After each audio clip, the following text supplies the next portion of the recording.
I'm just using this as like we'll go like this. It's like a little hand signal to signify the video what videos which. Hey, my legion, how y'all doing today? Today I'm here to review a movie I fell through the cracks. Uh, blame Glenn Black. Yeah, Glenn Black. I can't stand Glenn Beck for this one. View of the Amazing Spider-Man. This is when they tried to reinvigorate the franchise after the trilogy that Sam Raimi did a while back. Let me take this off here. What the story is, but like, well, here's the story. I'm drinking a Japanese beer. I mean, you'll see the. If you want to know how I feel about that beer, just watch another video, okay? Basically, we used to have a bunch of theaters around the area, right? I mean, growing up in the 80s, there was like lots of drive-ins to go to, and we went to drive-in a lot, and then or indoor theaters. I mean, they would talk about these huge giant multiplexes. I mean, the biggest we ever had were like, at the time, the Cinema World that showed 4 movies in the thing, or West Street Plaza showed 4 movies, and then they had like all the others were like one that would show like 2 movies, like the Village Cinema, which in Edinburgh, showed 2 movies, or like the Mill Creek 3, belch alert. Mill Creek 3 would show 3 movies, and that was inside the theater. Well, as time went on, in the 90s and stuff like that, and they had a bunch of drive-ins, like the Skyway, the Star, Presque Isle. There was one in Conneaut, one in Meadville. I mean, but I'm talking about closer. I mean, and then they had like the Sunset and the Quarry, and those were ones that show porno movies. There might have been like one. I mean, but I remember I loved the Skyway. I liked the design of the Skyway, but they had the Star Skyway and some other places. And the drive-in, in like 90, 91, the drive-in started going bye-bye too, And we did go to the drive-in a few times. We went to the Sunset, which is the only one remaining, and we went to the Presque Isle drive-in a few times too. Presque Isle drive-in stayed until late 90s. 98, 99, I think.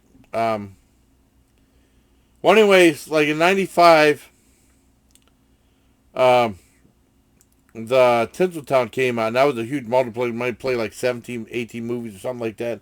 And that's when all the other places started going out of business. Now, in 93, they made something called the Mill Creek 6. But besides Tinseltown came out in 95. Now, the Mill Creek 6 was the biggest theater because they showed 6 movies. That was a big deal. And I saw Army of Darkness there. Well, eventually that became a dollar theater. And, like, sometimes I would, like, schedule, like, one day if I'm on, like, a vacation or something like that. Maybe see 2 or 3 movies. And then go to the Mill Creek Mall, eat McDonald's, and check out the dollar store and stuff like that. That's what I usually would do, or Hot Topic or something like that. And then when my niece and nephew were, older, I started looking up to see what family films were. And that's back in the day where you call up and they had a recording. And you could hear what, was playing. I love that. I hate that Fandango stuff. But I like to, you could listen to a recording, listen to a couple times, or repeat. You write down the times and stuff like that. I mean, you can do it online now, but I like that old, like, low budget recording. Like, one of the people were there, kids, and they'd screw up and stuff like that. That was funny. Well, anyways, I used to take my niece and nephew there. And sometimes I would just go by myself and see, like, horror movies or whatever. Like Hills Have Eyes, the remake of Hills Have Eyes.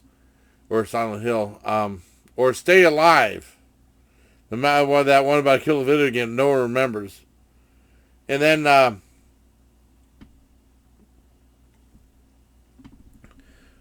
think one of the last times I went to see, we just saw one movie. I took my niece to see Despicable Me, and then I took my niece and nephew to see Rango. Just one movie, and that was it. And then that was it for a long time. I was like, boy, I'd like to go back there again. And then I decided, 2012, to go back to the Dollar Theater. Mill Creek 6. And they were $1, and they were like on Tuesday, they'd be half off, so it'd be 50 cents or movie ticket. cheapest I ever paid for a movie. Take a great deal. And then it went up a little bit. It went up to $1.50, so it'd be 75 cents. So it was $1.50 per movie now. It wasn't $1 anymore, but it's still a good deal. And I scheduled out 3 movies: The Avengers, Ted. No, I saw Ted first. And I saw The Avengers. And I was going to see The Amazing Spider-Man. Now, that was the reboot of the Spider-Man series with Andrew Heathcliff. Now, I mean, I usually use that joke, Andrew Garfield, but I say Andrew Heathcliff. And what happened was, I was going to see that one last. This is the way I was trying to schedule out how the times would go. Go eat at Fuddruckers. And it sucks Fuddruckers no around. Fuddruckers is awesome. I regret last time there was Fuddruckers there not eating there because I didn't know that was going to go out of business. I would have ate there. Well, anyways, I was going to go see Main Spider-Man last. Well, they had that Fathom events sometimes. They had that loudmouth Glenn Beck as a special. They didn't have Spider-Man that show. They had Glenn Beck, and no one in hell was ever going to see him. He's annoying as hell. I don't like the guy. Full hard air. So they had 2 other choices: Hit and Run.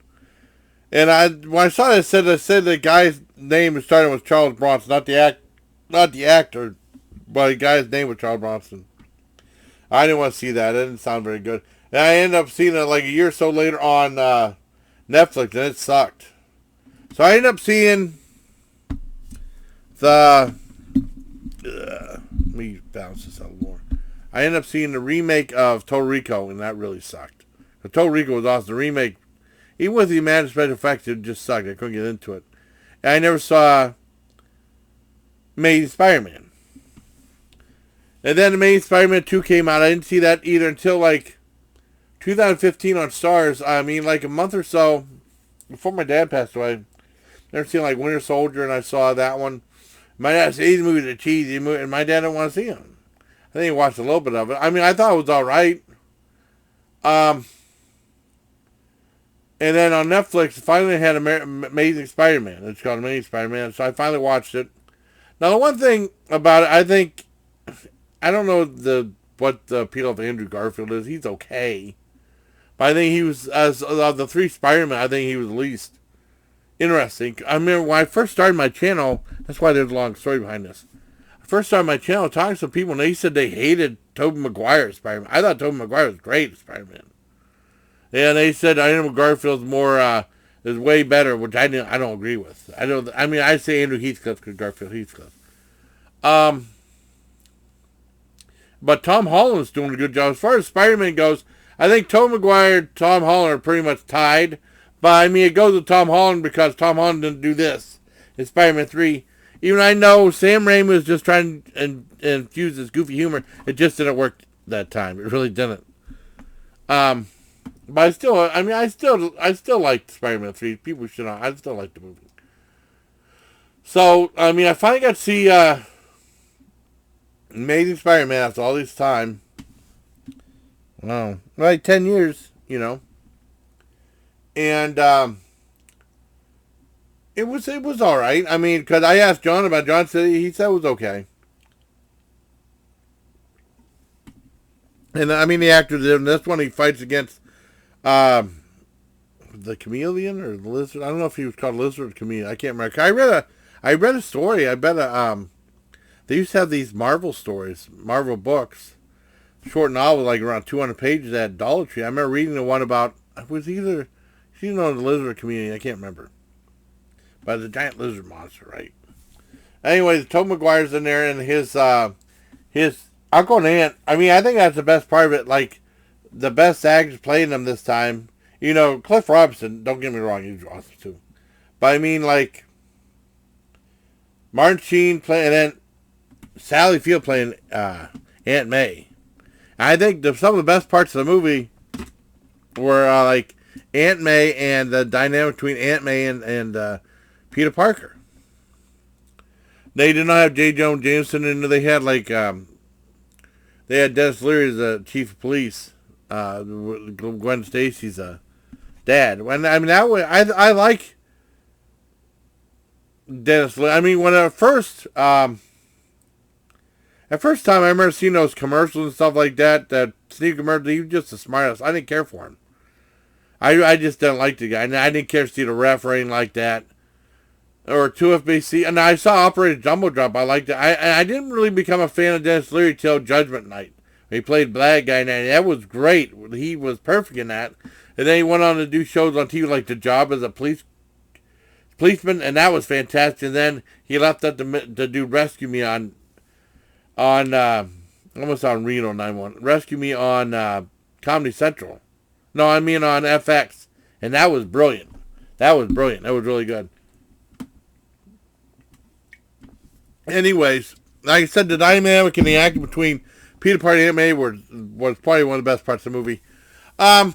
It's like a origin tale talking about him getting bitten and discovering his powers. And then, fighting the monster and stuff like that. Because they're going to fight and stuff. It was alright. I didn't think it was overly exciting or something like that. But I mean, I was never really bored or anything like that. I'm just not a big Andrew Garfield fan. I mean, I'm surprised. I mean, my one friend who's